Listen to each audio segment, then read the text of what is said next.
voir les énoncés du TD.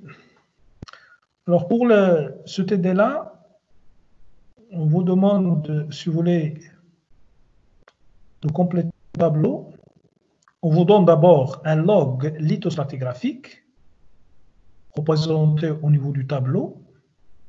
Log lithostratigraphique, la base, le sommet, etc., avec les faciès. On vous demande de compléter le tableau, la première question. La deuxième, il faut donner la nature des roches qui forment cette série sédimentaire. La troisième, les indicateurs de faciès dans cette série sédimentaire. Quatrième, définir, expliquer comment se forment les surfaces SS, SD1 et SD2. Cinquième, cette série sédimentaire peut être subdivisée en combien de séquences de dépôt? Justifiez votre réponse.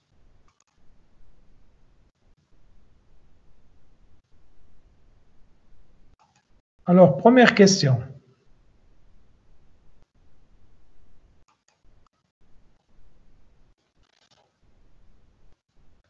C'est-à-dire, il faut remplir le tableau. Alors, pour remplir le tableau, il faut lire le tableau, bien sûr. Avant de faire n'importe quoi, il faut lire d'abord ce que vous avez dans le tableau. Donc, vous avez le log, la lithologie, log lithostratigraphique ici. Vous avez les faciès, c'est très important, donc il faut faire attention aux faciès. F1, F2, F3, etc., jusqu'à F6. Alors, on vous demande de représenter la courbe lithologique. Vous avez les faciès en bas. C'est très facile. Il suffit donc de tracer une courbe. On vous demande la stratonomie également, c'est-à-dire l'évolution des épaisseurs des couches de la base au sommet de la série. Puis la tendance. La tendance ici, c'est la tendance des dépôts. Est-ce qu'elle est régressive ou bien transgressive? Puis le milieu de dépôt.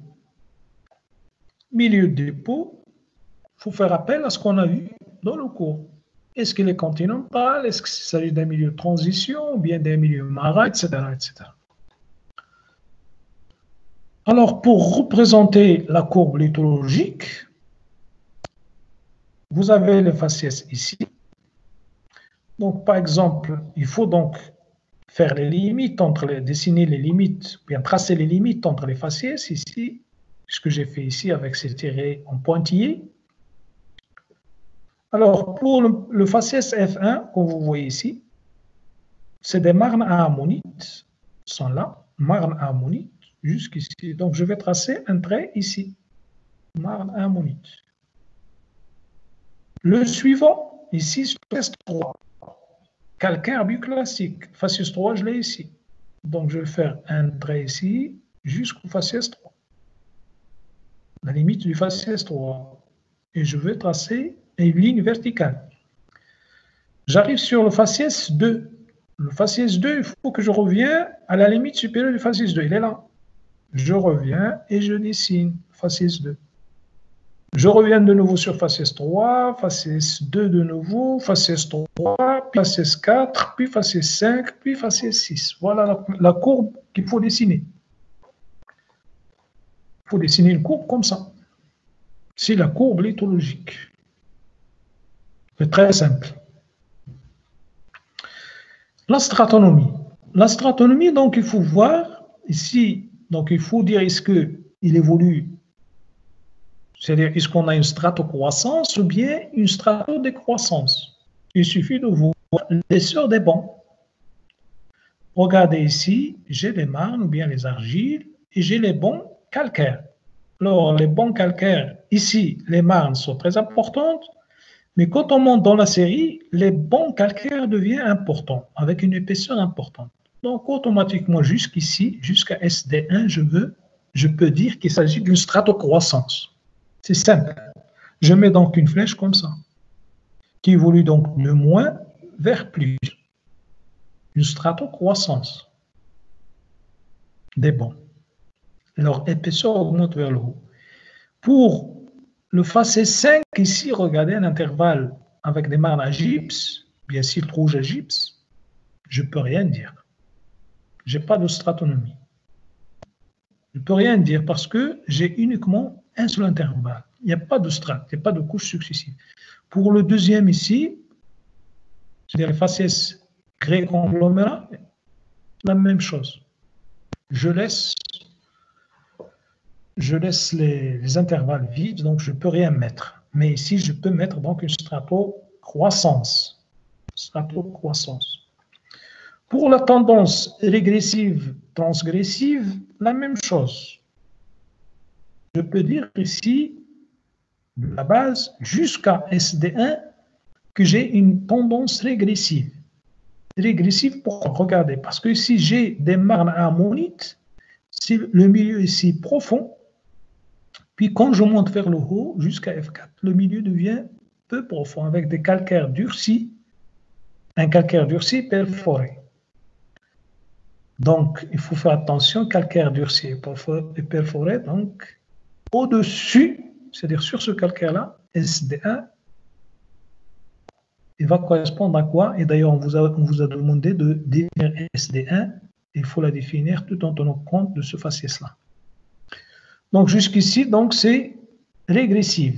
Puis pour le deuxième intervalle entre SD1 et SD2, c'est le faciès 5, cilt rouge à gypse, comme j'ai dit tout à l'heure, gypse indique toujours des milieux confinés, semi-fermés. Donc là également, on est toujours dans un système, ou bien dans une phase régressive, si vous voulez. Même chose pour les grès et les conglomérats. Donc la flèche, ici, regardez la flèche, je l'ai commencé à partir d'ici, non pas à partir de transgressif, si vous voulez, c'est-à-dire profond. Pas à partir de T, mais juste ici. Je mets donc, ça montre qu'il s'agit donc de dépôt régressif. La même chose ici pour les grès, le conglomérat. Donc ici, on est déjà dans le milieu continental. Dans le milieu continental, donc c'est régressif. Donc vous voyez comment je vais placer les flèches de la tendance. Pour le milieu de dépôt, c'est facile. Donc le milieu de dépôt, comme vous voyez ici, vous avez des marins ammonites. Donc ici, c'est marin. Calcaire bioclassique, toujours marin. Marne, toujours marin. Calcaire bioclassique, de nouveau marin. Marne, calcaire bioclassique, etc. Calcaire perforé, toujours c'est marin. Donc jusqu'ici, c'est marin. Et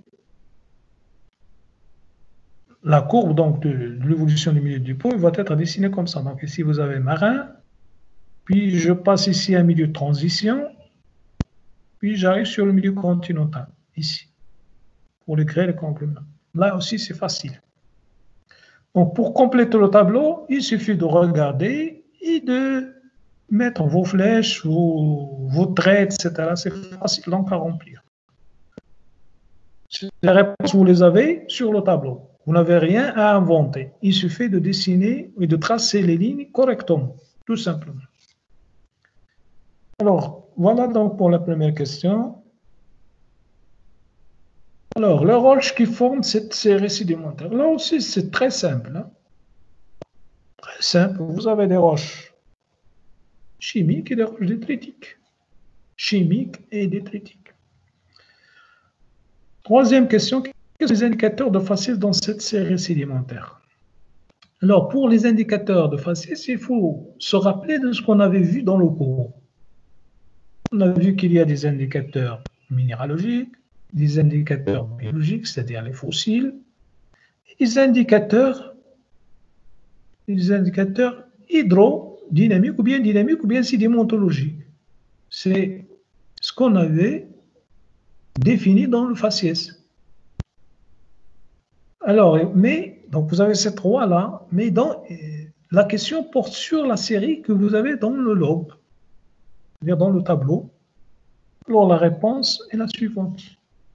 Indicateur paléontologique, pardon, indicateur paléontologique, ammonite et bioclaste marin. C'est ce que vous avez au niveau donc, de votre lobe. Puis, indicateur minéralogique, le gypse. Le seul indicateur minéralogique que vous avez, c'est le gypse.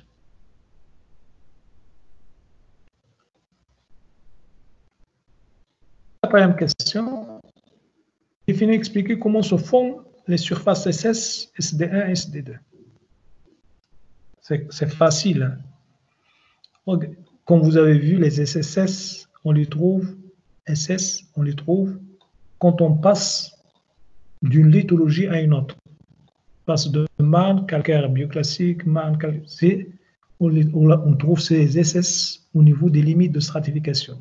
Alors, ils ne peuvent correspondre qu'à des joints de stratification, bien des surfaces de stratification. Surface de stratification ou joints de stratification se forment suite à un changement des conditions de dépôt. Ça également, on l'a vu dans le cours. Les joints de stratification, c'est des changements lithologiques d'une roche à une autre, ou bien d'une couche à une autre, suite à un changement des conditions du dépôt. Pour SD1, comme vous le voyez sur le log, et d'ailleurs, le symbole qu'on a mis à côté, c'est une ligne ondulée, c'est une surface donc qu'on peut dire irrégulière si vous voulez, entre guillemets. Alors SD1 tout simplement, c'est une surface de discontinuité. Mais comme je vous disais tout à l'heure, il faut faire attention, donc le faciès que vous avez dessous, en dessous de la surface, il s'agit d'un calcaire durci. Donc la surface ne peut être que surface durcie, formée suite à un arrêt de sédimentation. Surface durcie, perforée et ferrugénisée. Ça, on l'a vu dans le cours également. Il s'agit d'une surface donc durcie, formée suite à un arrêt de sédimentation. Donc, il s'agit d'une discontinuité sédimentaire. Au niveau de ce type de surface, on peut avoir donc des perforations, on peut avoir également des oxydes de fer, c'est-à-dire une ferrugénisation, si vous voulez. Pour la surface SD2, comme vous voyez sur le log également, il s'agit d'une surface de discontinuité par érosion. Donc, elle est érosionnelle, si vous voulez. C'est une surface ravinante. Il s'agit d'une surface ravinante formée par l'érosion suite à une phase d'émersion de l'eau. Donc, ici, vous avez les dépôts continentaux. Donc, il y a une immersion du milieu de dépôt. C'est-à-dire les dépôts ne sont plus dans un milieu marin, par exemple, bien dans un milieu aquatique, il y avait une immersion. Donc, on est dans le milieu continental. Et par conséquent, il va y avoir érosion et l'apport, si vous voulez, et le dépôt des dépôts continentaux. Des conglomérats, des grès, etc. Donc, des dépôts terrigiens, si vous voulez. Cette série sédimentaire peut être subdivisée en combien de séquences de dépôts? Justifiez votre réponse. C'est simple. Il faut se rappeler de ce qu'on a vu dans le cours. Donc, une séquence de dépôt ne peut être définie que si on a des limites. Des limites, ce sont les limites d'une séquence, ce sont des discontinuités sédimentaires. La limite inférieure et la limite supérieure. Il faut qu'ils soient cadrés par des discontinuités sédimentaires. Ici, on a deux discontinuités importantes. Une discontinuité sédimentaire et une discontinuité par ravinement. Ces discontinuités-là limitent, si vous voulez, ils ne peuvent limiter que 3 séquences de dépôt. Cette série peut être subdivisée en 3 séquences de dépôt limitées par 2 discontinuités sédimentaires, SD1 et SD2. Donc SD1, il est sédimentaire, correspond à un arrêt de sédimentation, mais SD2, c'est une surface ravinante, c'est une discontinuité liée à l'érosion, si vous voulez, ou bien engendrée par l'érosion. Alors, la séquence 1, formée à la base par les marnes ammonites, c'est-à-dire le faciès F1, et se termine à son sommet par des calcaires durcis et perforés, F4, coiffés par la discontinuité DS1. Voilà donc comment il faut justifier vos réponses. La séquence 2, formée par les cils rouges à gypse, F5, il s'agit d'une séquence incomplète. Ici, comme vous voyez, il est incomplète, limitée à sa base par la discontinuité DS1 et en son sommet par la discontinuité DS2.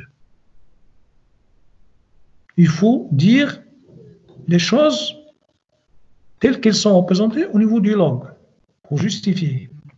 Puis la séquence 3, formée par les grès conglomérats, c'est-à-dire F5 et 6, Il s'agit d'une séquence incomplète limitée à sa base par la discontinuité DS2. Le sommet de la séquence n'est pas visible. Dans ce cas, si vous voulez, le sommet n'est pas représenté au niveau de l'eau. C'est-à-dire on peut avoir une évolution jusqu'à ce qu'on limite la séquence par une autre discontinuité en haut. Mais dans le log, n'est pas visible. La séquence également 2, c'est une séquence qui n'est pas complète. Peut-être elle a été, une partie de la séquence peut-être a été érodée. C'est-à-dire le sommet de la séquence a été érodé peut-être. Donc il est incomplète. Voilà donc comment il faut répondre à cette question. Et on arrive donc à la fin de notre séance de TD.